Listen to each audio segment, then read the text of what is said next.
The wheelchair stopped at center stage. Mia Delgado held up a stack of papers. "Someone paid for every one of these," she said. "I found out who 3 days ago." Judge Marcus Kane's pen slipped from his fingers and hit the desk. Nobody in the room breathed. Another Tuesday night. The Marlowe Theater in downtown Chicago. 2,800 seats, every one full. Cameras rolling, millions watching from home. Another hopeful stepping into the light. Marcus Kane sat in his usual spot. Black shirt, arms crossed. That same tired, skeptical look he wore every season. Beside him, Alina Vance sipped water. Tobias Reed scrolled through notes. Priya Shah leaned back, waiting. 11 seasons in, everyone on the crew knew the rules of Marcus Kane. He didn't clap for effort. He didn't cry for sad stories. He'd built a whole reputation on staying unmoved, while lesser judges wiped their eyes for the cameras. People called him cold. He called it honest. Backstage, a girl in a wheelchair waited too. 14 years old. Thin frame. A hand-me-down dress 2 sizes too big. Nothing flashy. Nothing rehearsed about the way she gripped the wheels of her chair. A stagehand offered her water. She shook her head. Her knuckles were white on the armrests. Host Derek Voss crouched beside her. "You ready?" She nodded. Just once. He squeezed her shoulder and stood. Somewhere behind them, a stage manager counted down on his fingers. 3, 2, 1, onto the stage she rolled. Slow, steady, the wheels squeaked against the polished floor. The audience clapped politely, the way audiences do for someone in a wheelchair. Kind, careful, a little unsure. Behind the judge's table, a producer whispered into a headset. Somewhere above the stage, a spotlight found her and held. "What's your name?" Derek asked. "Mia Delgado." "How old are you, Mia?" 14. "And what are you going to sing for us tonight?" She named an old ballad, something slow, something built for a voice, not a spectacle. "Big song for a big night," Derek said, smiling. "You been practicing?" "Every day," Mia said, "since I was 6. That's a long time to practice one thing. I had a good teacher," she said. Just that, nothing more. Derek smiled the way hosts do. Then he asked the question he always asked, the one that cracked people open. "Who are you singing for tonight, Mia?"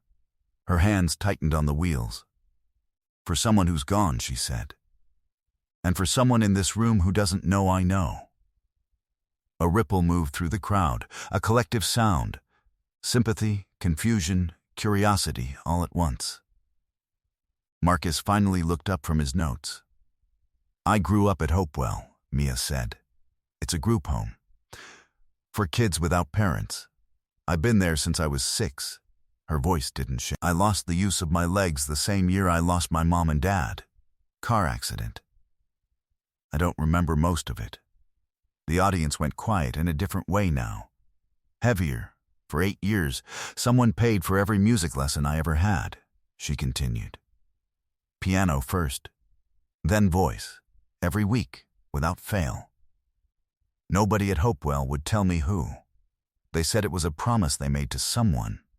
She reached into the pocket of her wheelchair and pulled out a folded stack of paper. "These are the receipts. 8 years of them. Yesterday I finally saw a name on one I wasn't supposed to see." She turned. She looked directly at the judge's table. She looked directly at Marcus Kane. "It's you," she said. "You paid for every single lesson." The room froze. Marcus Kane's pen dropped from his hand and hit the desk. His mouth opened. No sound came out. Alina Vance's hand rose slowly to cover her mouth. Tobias Reed sat forward, eyes wide, unmoving.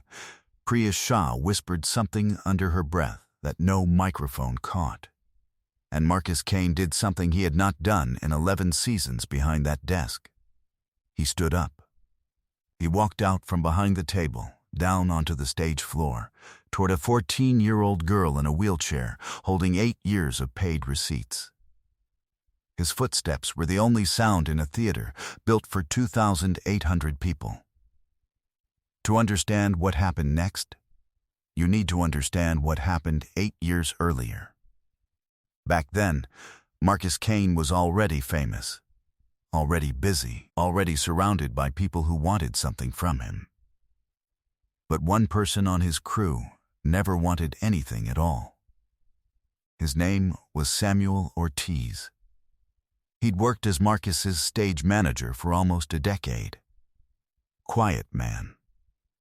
Steady hands. Showed up early, left late. Never once asked for a favor or a photo or a raise he hadn't earned. He wore the same gray jacket every winter. Kept a photo of nobody in particular taped inside his clipboard. Just a quiet reminder, he said once, of why the work mattered. Nobody ever asked him to explain it further. Samuel wasn't a man who explained himself. Samuel had a life outside the studio that almost nobody knew about. Every Thursday evening, the second the final segment wrapped, he'd hang up his headset, grab a battered guitar case from his car, and drive across town to a place called Hopewell Children's Home. He taught guitar there. Free of charge. Had done it for years. "Why do you do it?" Marcus asked him once, backstage, half joking. 3 hours, no glory. Samuel just shrugged. "Somebody taught me once. For nothing. Felt right to pass it on." That was Samuel. Quiet decency, no audience required. One of his students was a 6-year-old girl named Mia. Small hands, big ears for melody. She couldn't reach half the chords yet. Samuel used to tell people she'd sing before she could talk in full sentences. "That one's different," he told the home's director once, watching Mia hum along to a scale before he'd even finished playing it. "That one's got something." Then the accident happened. Mia's parents died on a rain-soaked highway one October night. Mia survived. Her spine did not survive with her. She came out of the hospital in a wheelchair, an orphan, 6 years old, and terrified of everything. She stopped singing for 4 months, wouldn't touch a guitar, wouldn't look at a piano. Samuel kept coming on Thursdays anyway. He didn't stop. If anything, he came more often. "She needs it now more than ever," he told the home's director. "Music is the only place she still feels like herself." He'd sit beside her wheelchair for an hour some weeks and just play. No lesson, no pressure. Just sound in the room, so the silence didn't win. Slowly, she came back to it. First a hum, then a single note, played wrong on purpose so nobody would notice she was trying. Then, one gray afternoon, a whole verse of a song Samuel didn't recognize, sung soft and cracked and true. He paid for her first real lessons out of his own pocket after that. Piano, because her hands still worked even when her legs didn't. He never told anyone, not even Marcus. Then, on a wet night 18 months later, walking home from Hopewell after a lesson, Samuel Ortiz was struck by a car that never stopped. He died before the ambulance arrived. He was 51 years old.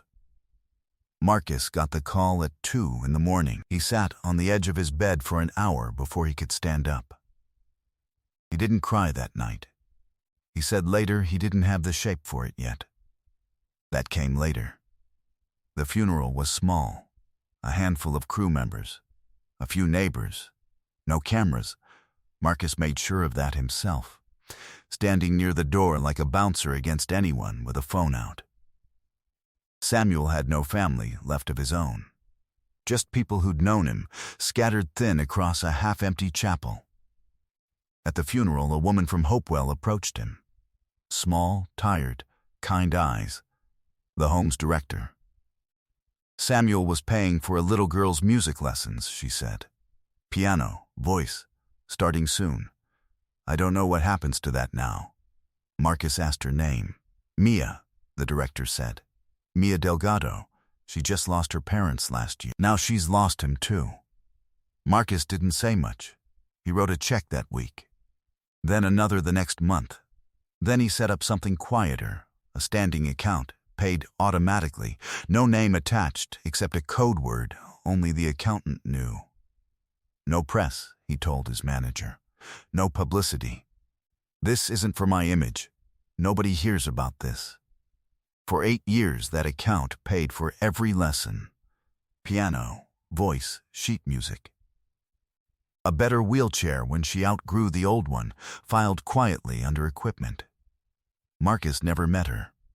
Never once. He got quarterly reports instead, a single line each time. Lessons continuing. Progress good. Nothing more. Sometimes, late at night after a long taping, he'd sit alone in his office and read the old reports back to front, like they were letters from Samuel himself.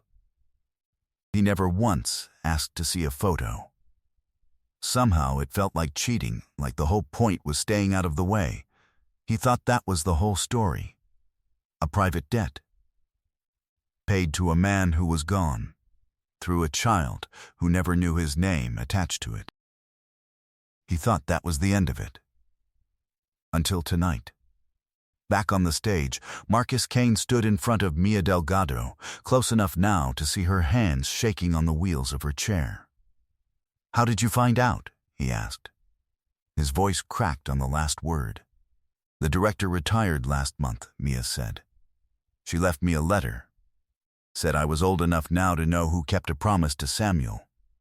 Marcus's eyes filled. He didn't try to stop it. "He was my friend," Marcus said. "Samuel, he never told me about you. Not once. I only found out after." He stopped.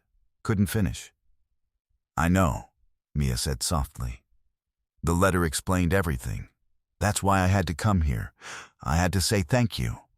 In front of everyone. Not just to you. To him too."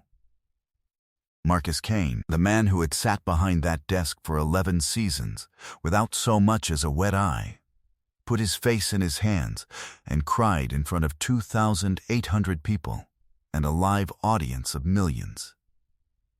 Elena Vance was crying now too. Tobias Reed wiped his eyes with the back of his hand. Priya Shah had both hands pressed to her mouth. Marcus knelt down beside the wheelchair and hugged Mia Delgado like she was something he'd been waiting 8 years to hold. The audience rose to its feet. Every single one of them. Applause thundered through the theater like weather. Backstage, other contestants pressed toward the wings just to watch.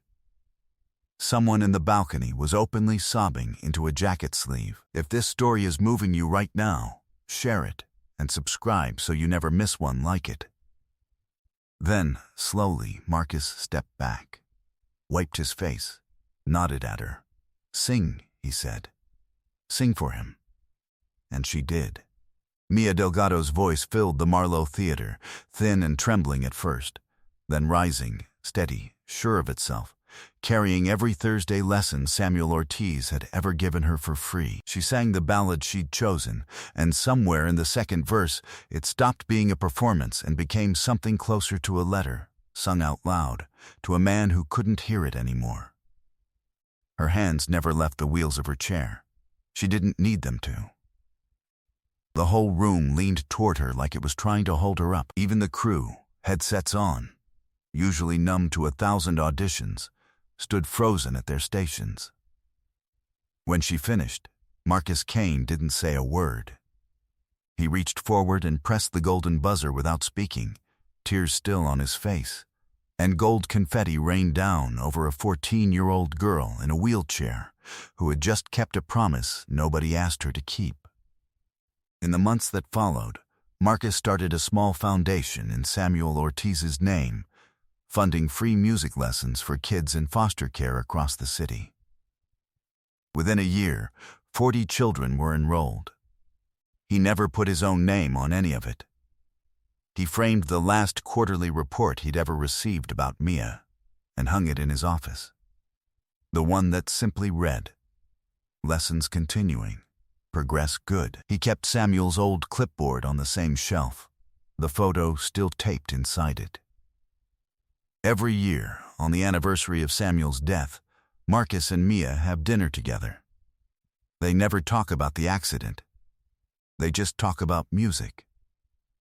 Mia still comes to the studio sometimes, just to sing in the empty theater after hours. No cameras, no audience. Marcus says it's the only singing he trusts completely.